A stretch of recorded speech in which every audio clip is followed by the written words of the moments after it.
요즘을 100세 시대라고 그렇게 이야기하죠. 하지만 이 100세가 넘어가면 어떤 일이 생기는지 우리는 100세가 아직 안 돼서 잘 모릅니다. 또한 100세라고 해도 다 똑같은 100세들은 아니죠. 어떤 분들은 이제 노쇠하셔서 집에서 계시는 분들도 계실 것이고, 또 김영석 교수님 아세요? 연세대학교 철학과 출신이죠. 교수님. 김영석 교수님은 지금 105세거든요. 지금도 강연을 다니시고 여기저기 인터뷰를 하고 다니시면서 탁월한 건강을 자랑하시는 분도 계십니다. 아직 우리는 이 100세인에 대한 그런 이해가 부족하고 사회 시스템도 사실 100세가 넘은 이런 분들에 대해서는 아직 준비가 되어 있지 않습니다. 얼마 전 김용석 교수님이 아주 오랜만에 비행기를 타시려고 그 예약을 하는데, 이 기계 앞에서 키오스크라 그러죠. 이렇게 예약을 하지 않습니까? 근데 자꾸 오류가 나는 거예요. 예약 불가. 이렇게 메시지가 막 뜨니까 왜 그럴까? 화면에 이런 메시지가 뜬답니다. 미성년자는 항공권을 예약할 수 없습니다. 105세인데 미성년자 무슨 말인가 했더니, 이 항공권 예약 소프트웨어가 이 나이가 두 자릿수만 이렇게 돼 있답니다. 그래가지고 이 105세를 치면은 일자 빼고 05세로 인식한다는 거예요. 그러니까는 미성년자는 이 항공권을 예약할 수 없다라는 메시지가 계속 뜨는 것이죠. 더욱 재밌는 거는 이 교육청의 이 서버도 이게 이렇게 두 자릿수로 되어 있어서 내년에 김영석 교수님이 106살이 되면은 교육지원청에서 자동적으로 취약통지서를 보내냅니다. 초등학교 취약통지서. 그래서 이제 이 교수님은 이제 그거 받으면은 자기 초등학교 입학할 거라고 그렇게 얘기하신다는 거예요. 김영석 교수님은 믿음의 사람입니다. 예전에 제가 인터뷰한 걸 본 적이 있는데, 사회자가 물었죠. 100세 장수의 비결이 무엇입니까? 이러니까 교수님이 이 죽는다는 게 뭐냐? 죽는다는 것은 이 심장이 멈춘다는 것인데 뛰지 않고. 근데 자기는 예수님의 사랑만 하면 막 심장이 뛴다는 거예요. 그래서 컨디션이 안 좋고 죽을 것 같다 그러면 예수님을 딱 생각하면은 심장이 다시 벌렁벌렁 뛰어가지고 이게 안 죽고 이렇게 지금까지 왔다는 것입니다. 100세의 비결이 뭔지 아시겠죠? 잘 참고하세요. 예. 오늘 우리가 읽은 이 성경에도 무시무시하게 오래 살았던 분들이 이야기가 막 나오죠. 대부분 900살을 거뜬하게 넘고 그렇게 살았습니다. 가장 오래 산 무드셀라는 무려 969세, 천년에서 31살 빠진, 31년 빠진 969세를 살았다고요. 근데 흥미로운 것은 살인을 저지르고 하나님에 대해서 가장 반항적이었던 라멕은 777세를 살았습니다. 근데 잘 살펴보면은요, 이 900살이 넘어서 1000살이 가까이 살았지만 그들의 결론은 뭐예요? 모두 죽었더라로 끝나는 것입니다. 그런데 이 중간에 딱 죽었더라가 멈추는 사람이 있는데 그 사람이 바로 에녹이라고요. 그는 죽음을 맛보지 않았습니다. 22절을 보면은 에녹은 65세에 무두셀라를 낳았고 무두셀라를 낳은 후 300년을 하나님과 동행하며 자녀를 낳았으며 그는 365세를 살았더라. 에녹이 하나님과 동행하더니 하나님이 그를 데려가심으로 세상에 있지 아니하더라. 이렇게 되어 있다고요. 그러니까 이렇게 에녹은 하나님과 동행해서 죽음을 맛보지 않고 천국에 올라갔습니다.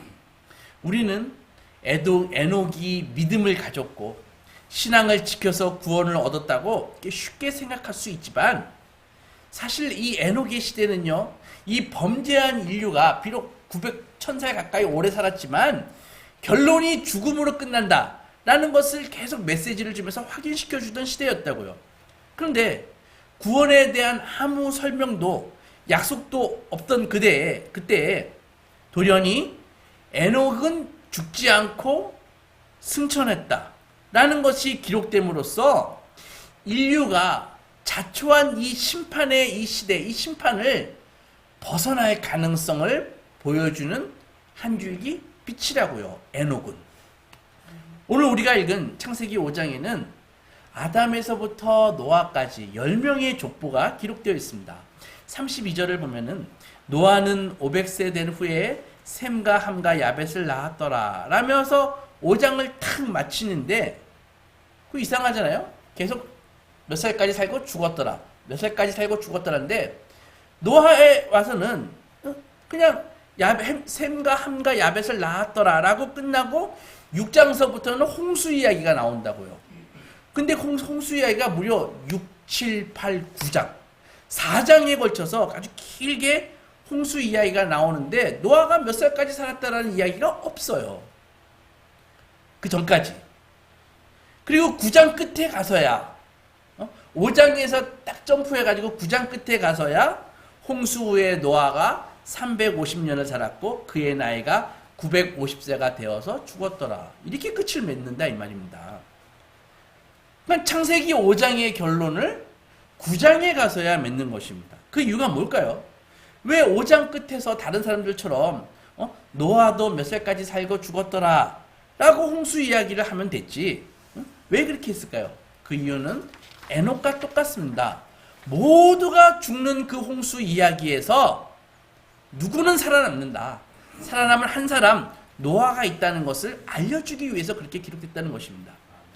창세기 6장에 보면은 노아가 홍수 심판을 면제받은 그 이유가 나오는데 6장 9절에 보면은 이것은 노아의 족본이라 노아는 의인이요 당대의 완전한 자라 그는 하나님과 동행하였으며 이렇게 되어 있거든요. 그러니까 여기 동행이라는 말이 나오는데 에녹도 동행했고 노아도 동행했다는 것입니다. 그러니까 하나님과 동행한 것이 결국은 심판을 면제받을 수 있는 이유고 사망을 면제받을 수 있는 이유였다라는 것을 알려주는 것입니다. 우리는 이렇게 생각합니다. 에녹과 노아는 보통 사람들이 아니야. 그들은 정말 하나님에 대한 믿음을 지키고 순종해서 심판을 면했어. 이렇게 생각합니다. 어느 정도 맞습니다. 근데 에녹 이야기는 뭐 자세히 나와 있지 않으니까 잘 모르겠고 특히 노아는 하나님이 방주를 지으라 그러셨잖아요. 이제 비를 막 내려가지고 이제 심판할 거니까. 그래서 노아가 산속에서 산꼭대기에서 방주를 지었고 산에서 막 배를 지으니까는 사람들이 막 몰려와가지고 비웃었다는 것이죠. 그래서 그렇게 비웃는 것을 무릅쓰고 노아가 끝까지 방주를 완성했기 때문에 하나님이 그것을 이쁘게 보셔서 노아와 그 가족들은 구원받았다. 이렇게 알고 있는데요. 알고 있거든요. 근데 사실 노아가 산에서 방주를 지었다더니 방주를 지을 때 사람들이 와가지고 엄청 비웃었다든지 이런 말은 성경에 없습니다. 주일학교 선생님들이 재미있게 하려고 애들이 좋으니까 그렇게 재미있게 하려고 만드신 이야기입니다. 그래서 우리는 에녹이 다 죽는 상황에서도 죽음을 보지 않고 천국에 가고 홍수로 다 죽는 상황에서도 노아와 그의 가족은 구원을 받았던 이유에 대해서 쉽게 결론을 내려서는 안 되는 것입니다. 우리는 에녹과 노아 말고도 구약에서 많은 하나님의 사람들을 알고 있습니다.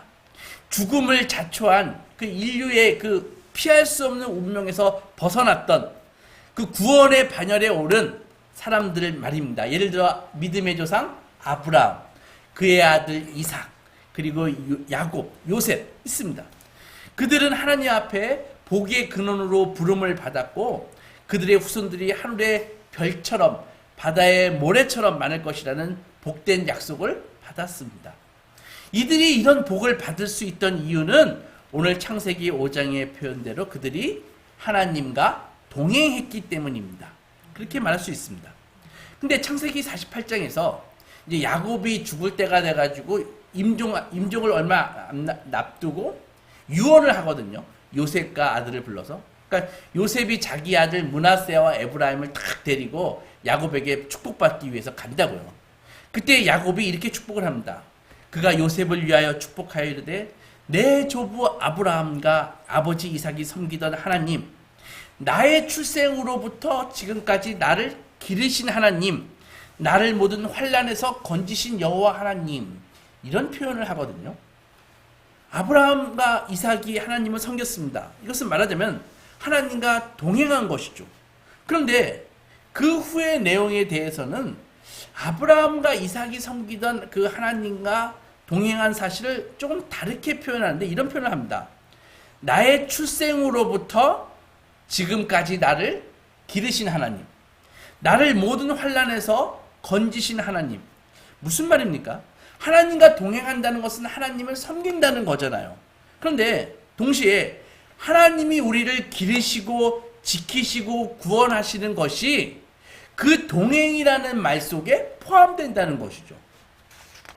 즉 우리가 열심히 해서 하나님을 섬기는 것 그뿐만이 아니라 하나님이 나를 구원하시는 것이 하나님과 동행하는 것에 포함된다는 것입니다. 그런데 에녹도 노아도 아브라함과 족장들도 모두 율법 이전의 사람들이거든요. 그러니까 율법이 언제 주어졌어요? 모세가 출애굽해가지고 시내산에서 주어졌다고요. 그런데 우리가 방금 얘기했던 그런 믿음의 사람들은 다 율법 이전의 사람들입니다. 율법 이전의 사건이라는 게 어떤 의미가 있냐면은 여러분들 우리가 알듯이 율법은 모세가 시내산에서 하나님께 받은 건데 요셉이 죽은 지 무려 430년이 지난 일이라고요. 그러니까 율법 이전이라는 것은 율법이 있기 전, 즉 행위의 법칙이 요구되기 이전이라는 것입니다.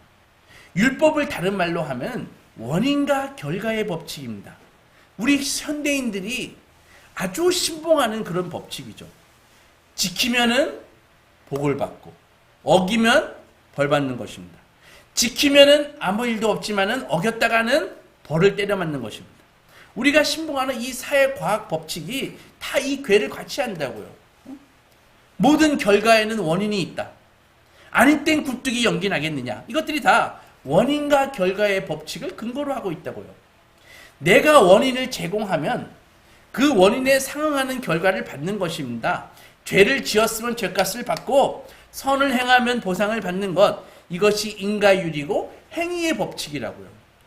그런데 이 법칙은 모세가 율법을 받으면서 생겼으니까 오늘 성경 창세기 5장에서 출발한 에녹과 노아의 이야기는 에녹이나 노아나 하나님과 동행하게 된 계기가 에녹이나 노아에게 있지 않다라는 말입니다.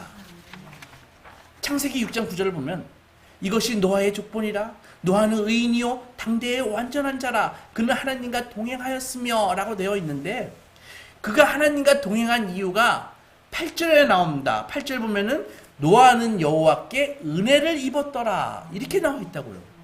그러니까 노아나 에녹이나 하나님과 동행하게 된 그 원인이 그들이 믿음이 특출나서가 아니라 하나님께 은혜를 입었기 때문이라고 얘기한다는 것입니다.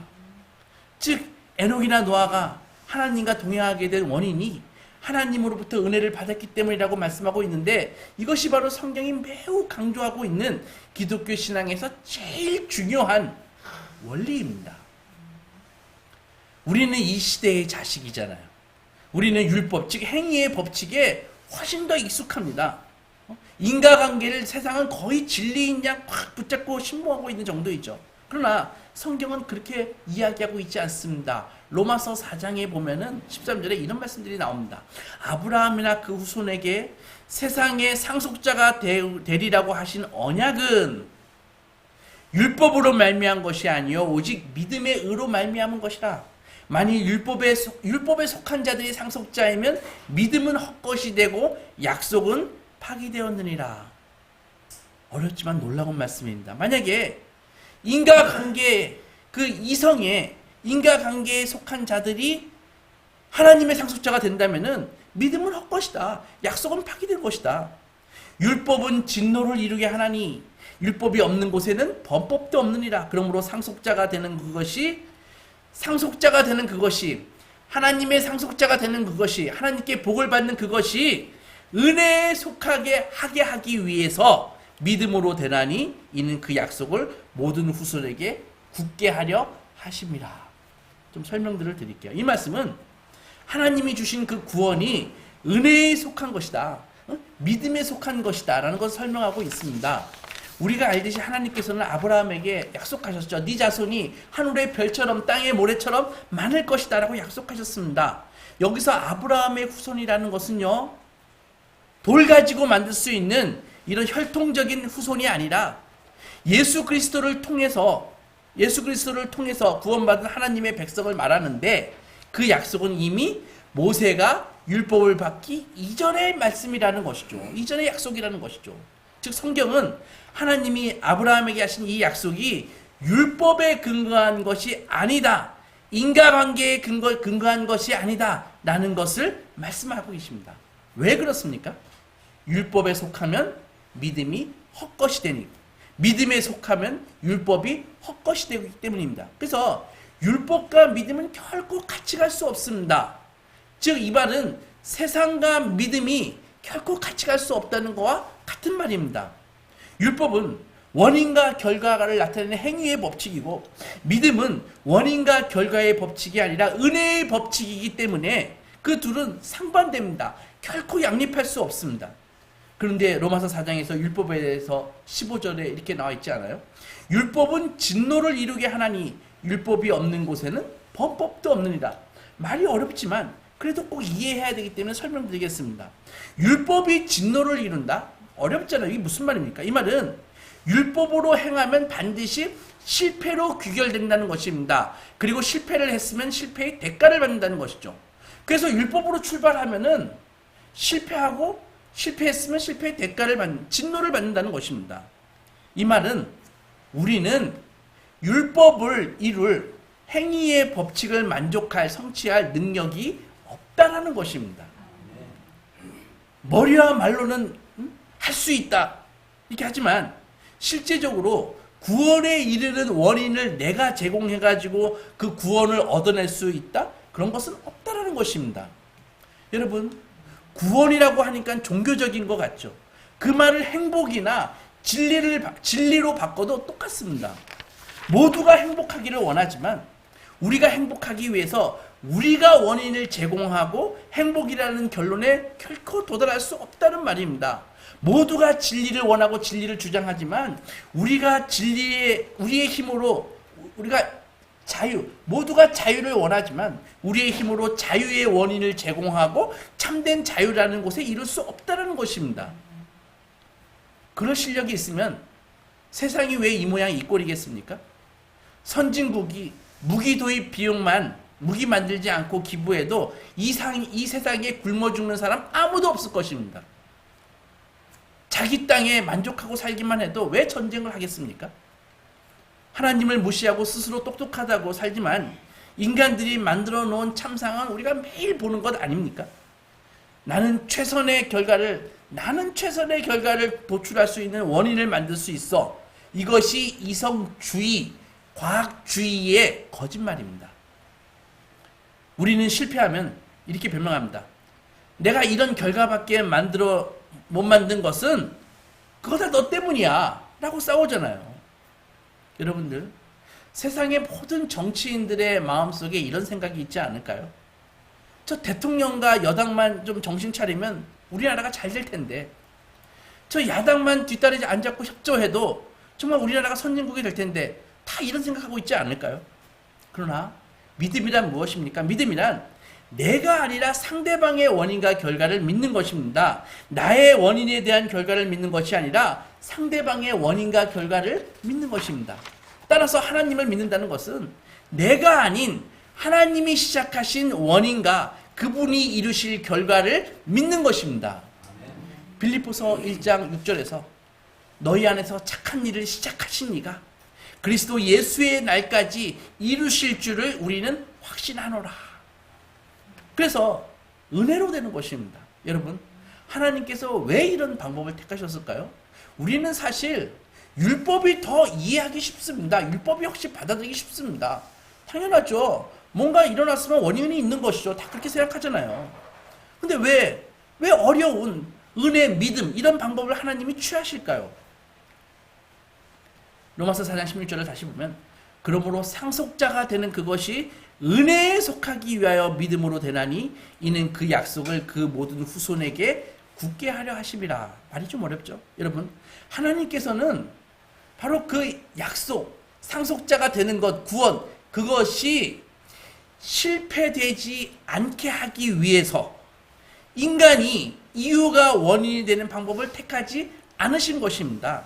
인간에게 원인을 뒀다가는 반드시 실패할 수밖에 없다는 걸 하나님이 아시니까, 그래서 인간에게 두신 것이 아니라 하나님 자신에게 원인과 결과가 되는 방법을 택하셨습니다. 인간은 절대로 그것을 이룰 수 없기 때문입니다. 그러나 세상의 종교와 과학자, 철학을 보십시오. 모두 다 인간이 뭔가 노력해서, 인간이 뭔가 돌을 닦아서, 인간이 뭔가 깨달아서 구원을 얻겠다는 것 아닙니까? 참선과 돌을 닦아서 윤회의 사이클을 벗어나서 열반에 이른다든지, 아니면 중용과 정반합의 원리로 마음의 평안을 얻고 사상적인 발전을 향해서 나아가든지, 혹은 과학기술을 막 발전시켜가지고 인간의 수명을 막 늘려가지고 영생에 이르겠다고 생각하든지, 모두 다 인간이 원인의 출발점이고 목적지와 결론도 다 인간적입니다. 여러분, 오늘 우리가 본 에녹과 노아에게서 시작하는 구원에 대한 희망은 에녹과 노아가 남달라서 구원받았다는 것이 아닙니다. 그것은 그들의 구원이 하나님께서 구원에 개입하시고 시작하셨다는 것을 가르쳐주는 것이죠. 에녹과 노아의 믿음과 순종이 우리와 차원이 달라가지고 죽음을 면할 정도로 뛰어나다라는 이야기를 하는 것이 아니라는 말씀입니다. 로마서 11장에서 사도는 32절에 이렇게 이야기했습니다. 하나님이 모든 사람을 순종하지 아니하는 가운데 가두어 두심은 모든 사람에게 긍휼을 베풀려 하심이라. 무슨 말입니까? 우리의 무능을 하나님께서는 그냥 그대로 두시고도 하나님께서 어떻게 구원하셨냐고 하면은 우리에게 원인을 요구하시지 않고 하나님 스스로 원인이 되셔서 결과를 우리의 것으로 만드시는 방법으로 하나님께서 우리를 구원하셨다. 그런 말씀입니다. 처음 창조 때 가지고 계셨던 그 계획과 뜻은 하나님의 그 기쁘신 모든 것을 하나님 스스로 원인과 결과가 되셔서 성취하신다는 말입니다. 여러분, 이것이 얼마나 위로가 되고 얼마나 힘이 되고 든든한지 아십니까? 한번 솔직히 생각해 봅시다. 내가 뭔가 해가지고 구원을 받는다면, 내가 뭘 깨달아서, 내가 무슨 돌을 닦아서, 내가 뭘 해서 구원을 받는다면은 여러분들은 마음이 놓이십니까? 저는 불안하기 이를 데 없을 것 같습니다. 세상에 믿을 게 없어서 저를 믿습니까? 제가 얼마나 불안하고 부족하고 그 부족한 죄인인데. 그러니 세상의 그 구도자들이, 종교 지도자들이 얼마나 불안하고 외식적인가를 알 수 있습니다. 막상 해보면은 결코 진리에 이르지 못한다는 것을 아마 본인도 알 것입니다. 그런데 그게 안 되는 것을 되는 것처럼, 마치 진리에 이를 수 있는 것처럼 말하고 가르쳐야 되니 그게 얼마나 힘들겠습니까? 그 정신분열 안 일어나면 사실 쉽지 않은 것입니다. 그러니까 가짜는 율법이나 만들어가지고 이거 지켜야 구원받을 수 있어, 이렇게 신도들을 옥죄잖아요. 계속해서 로마서 11장 33절을 보면 깊도다 하나님의 지혜와 지식에 풍성하며 그의 판단은 헤아리지 못할 것이며 그의 길은 찾지 못할 것이로다. 누가 주의 마음을 알았느냐? 누가 그의 모사가 되었느냐? 누가 주께 먼저 주께 드려서 갚으심을 받아내겠느냐? 이 말씀은 누가 원인을 제공해서 하나님께 원하는 것을 받아낼 수 있는가? 그런 것입니다. 아무도 할 수 없죠. 불가능하죠. 그래서 사도는 36절을 통해서 결론을 내립니다. 이는 만물이 주에게서 나오고 주로 말미암고 주에게로 돌아감이라. 그에게 영광이 세세토록 있을지어다. 인간이 먼저 하나님께 원인을 제공하고 드려서 결과를 받을 실력이 없다는 것은 무슨 말일까요? 1차적으로 우리가 정말 부패한 죄인이란 무능함을 나타내는 말입니다. 그러나 좀 더 생각을 해보면은 인간의 능력이나 내가 갖고 있는 그거 갖고는 하나님의 뜻을 결코 이룰 수 없다는 말입니다. 즉 피조물인 우리가 욕심을 내고 상상하고 만들어내는 그 어떤 것도 창조주 하나님께서 요구하시는 그 수준에 미칠 수 없다는 것입니다. 우리는 신앙생활을 하면서 종종 경험합니다. 하나님께서 우리가 원하는 대로 왜 안 움직여 주시지? 왜 하나님은 내가 원하는 대로 안 움직여 주시지? 그렇게 생각한다는 것이죠. 우리는 이것에 실망하고 고통을 느끼기도 하지만 하나님께서 우리가 원하는 대로 움직이시지 않는 이유는 우리가 욕심을 내고 소원하는 그것 가지고 하나님이 갖고 계신 그 창조와의 그 구원의 목적과 내용을 이룰 수 없다는 것입니다. 오히려 우리는 이것에 감사해야 됩니다.